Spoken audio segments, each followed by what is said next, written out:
Q&A time. 1. What is yoga? Yoga is really just the union of mind, body, and soul. So you don't have to just use physical asanas to get to that. It's the most popular and famous one, but there's actually like 8 limbs of yoga. So there's like the breath work, pranayama, meditation, the kriya, the cleansing, the codes of honor. There's all kinds of things that are under the umbrella of yoga. And in your yoga practice, you're supposed to be kind of thinking about all of these limbs at the same time. So like, trying to be a good person, trying to focus on stillness, all of that is all kind of inclusive. In the West, especially, a lot of gyms have made yoga be something that it's not, which is just a physical, sweaty exercise. And while yoga can be sweaty, that's not really what yoga is. It's an aerobic exercise with a yoga influence, for sure. But the power yoga that's offered at most gyms doesn't really focus on breath. Some of it does, but most of it, I'm just going by generalizations, most of it doesn't really focus on breath. And that's what sets yoga apart from other exercises, is that it focuses on breath, stillness, that gentleness that we're all craving sometimes. So yeah, that is what yoga is. It's the flexion and flexion, right? So inhale, hand is up. Exhale, hand is closed. Inhale up, exhale down. So it's when you're linking that breath, when you're taking the time to fully breathe and fully exhale, that is yoga. And you could even say that you're doing yoga as you meditate, right? So like, I've been doing yoga for 16 years, but my physical asana practice didn't really take off like so much at the beginning. I was focusing mostly on meditation, like yogic meditation, like walking meditation, and some more like chilled asanas, like child's pose and things like that. So yoga can be fast and it can be slow. What if you hate yoga because it's too slow? The thing is, in yoga, a lot of injuries are caused by improper alignment. So people trying too quickly to get into a pose or not really understanding the instructions, which is I'm guilty of for sure. So we need to make sure our alignment is good. But once you've been doing some postures several times and you understand the alignment, you understand what modifications you need to take for your body, you can do the poses for shorter time. You can do faster breath. As long as you're focusing on your breath, you can have a faster practice where each pose is just held for simply 3 to 5 breaths and then move on to the next pose. You can also do a longer practice where you hold poses for like 10 minutes, 5 minutes, right? So that would be how to slow it down. Also, generally, standing poses tend to be more physically exciting and like faster than the poses where you're laying on your back. So if you are looking for a slower practice, poses where you're laying down and you're holding for slower periods of time are going to be a lot more gentle. What if you're not flexible enough to do yoga? Well, that's not true. You can still do yoga, but take the modifications. Modify the poses so that you can do them. How do you modify a pose for your body? So this is an interesting question because everybody has a different body. But generally, you want to think about the goal of the particular asana. Like, are you trying to touch your toes? So maybe you can touch the back of a chair to do that.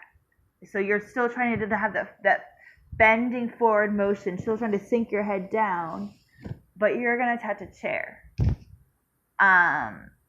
So that's your modification. Or maybe you'll touch blocks. Maybe you're trying to advance yourself in that pose, and so you'll stand on blocks so that you have an even farther distance to reach the ground. As long as you like envision what's trying to be worked, like is it a certain chakra or is it a certain muscle group that you're trying to work, and then take that to where your body can today. If you can hold a pose for 90 seconds, over time, you'll find the flexibility increases. So find your edge with the pillows, with the blocks, with the strap, and hold the pose. And over time, you will notice progress. You will change. You will become more flexible. Generally, women become flexible faster than men, but men become stronger faster than women. So never be afraid to take a modification, and also understand that everybody has different bodies. So sometimes just the way your bone structure is, you'll never really be able to do a pose just like the picture. But you can still do the pose with a block and still get that benefit of whatever it's trying to work, relieving stress, stretching a hamstring, whatever you're trying to do, you can still do. It just won't look like the picture. But that's okay. I mean, yoga was designed by fit men, and so a lot of the instructions are written for someone who's body proportionate and a man. So there's certain poses that for me, I have really big boobs, I have to modify. Or if you're chubby, you might also have to modify certain poses so that you feel like a safe balance. Or if you're pregnant. So yoga can be done with modifications, and some people might argue that it's not really yoga, but are you focusing on your breath? Are you trying to find stillness? Are you trying to link movement to breath?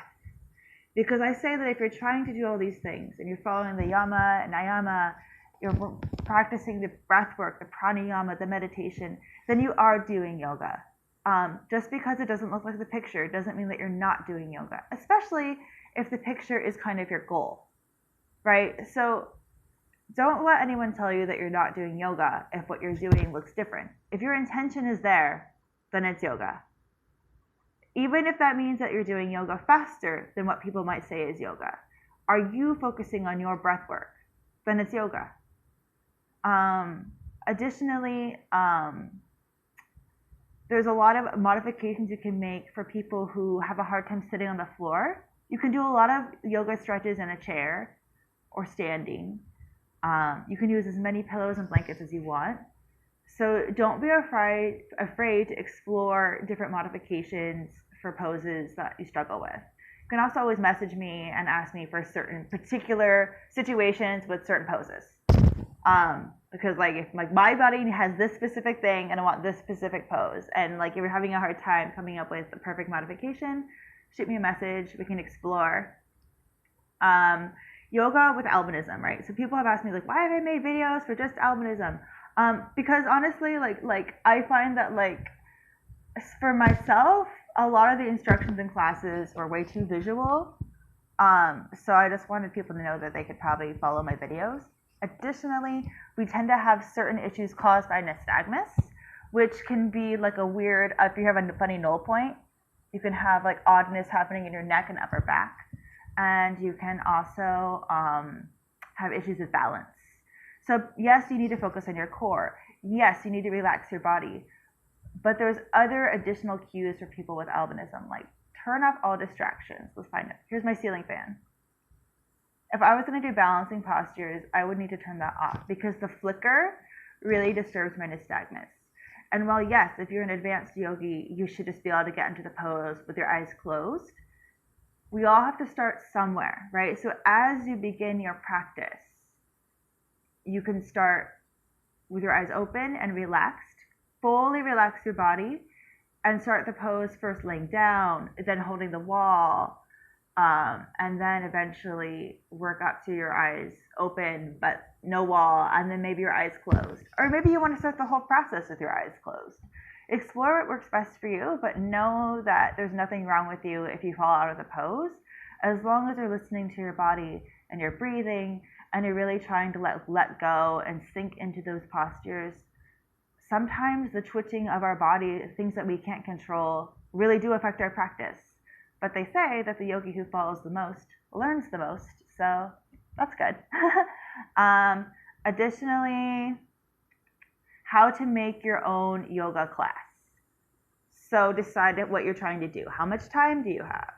Do you want to do a class that's just meditation? Or do you want to do a class that is more fast movement? So figure that out first. Like, what's your goal here? What do you want? And then begin every time you do a yoga practice to separate yourself from Richard Simmons and Zumba class, right? Which are both great, but to get yourself into this yoga mood, take a minute or so to find a straight spine, become present in your practice, breathe, all that. So after taking your moment, if you're doing a very fast practice, like a maybe more vinyasa flow type class, you can do a little bit of a warm up. So that could be either sun salutations, or you could go through all of the joints in your body and from toe to head or head to toe, warm everything up. You can do it dancing, you can do it moving. It doesn't really matter. Your warm up can be something that's creative for you. Next, do your standing postures, then kneeling postures, then seated postures, prone on your belly, reclined on your back or supine, and then inversions. Then your savasana. Savasana is that laying down meditation, the end of class. Relax your body from toe to head, each body part, and then just chill, focus on your breath, observe your body. Next, you can either be done with class, or you can decide to add meditation and or pranayama. So that's the breath work. And then there you go, boom. That's a long practice. You can also just pick one or two asanas you want to work on. You can just do meditation and pranayama, or just pranayama, just meditation. One thing I would say is put pranayama at the end. I would say that it usually always goes at the end because it can make you kind of dizzy or whatever because you're doing all the crazy breathing. So put them at the end just for like the safety of your body, but also the safety of your mind. Counterindications. What is that? A counterindication is something where you can't do a pose because of like a health thing. So if you're a woman and you're menstruating, you really should be wary of any inversions. If you're pregnant, obviously you know that there's a lot of things. There's a huge like list of no-nos if you're pregnant, but be mindful if you're practicing when you're pregnant. Yes, you can still do certain things, but you don't want to lay on your belly. Really, I've heard that you shouldn't do inversions when you're pregnant, but consult your doctor. Always consult your doctor. Consult somebody who knows about your health really well. Get a second opinion. I am not a medical doctor. So keep in mind that a lot of people do get injured in yoga by forcing themselves into poses before their bodies are ready, or just not being aware of contraindications in poses. Like if you have high blood pressure, be careful of this, be careful of that.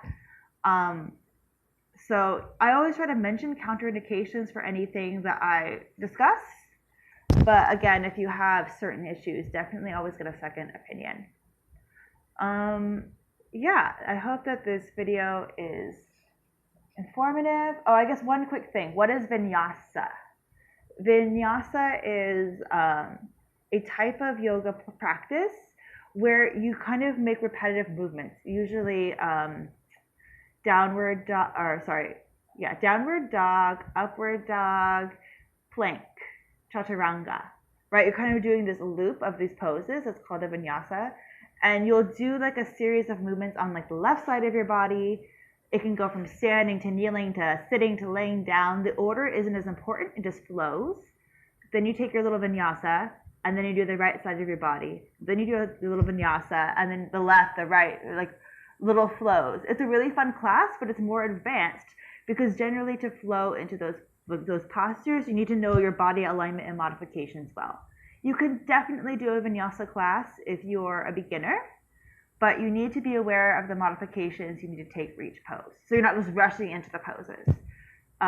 So it's hard to have a vinyasa class for beginners because you have to like explain, okay, take a modification here, everything that needs to be done.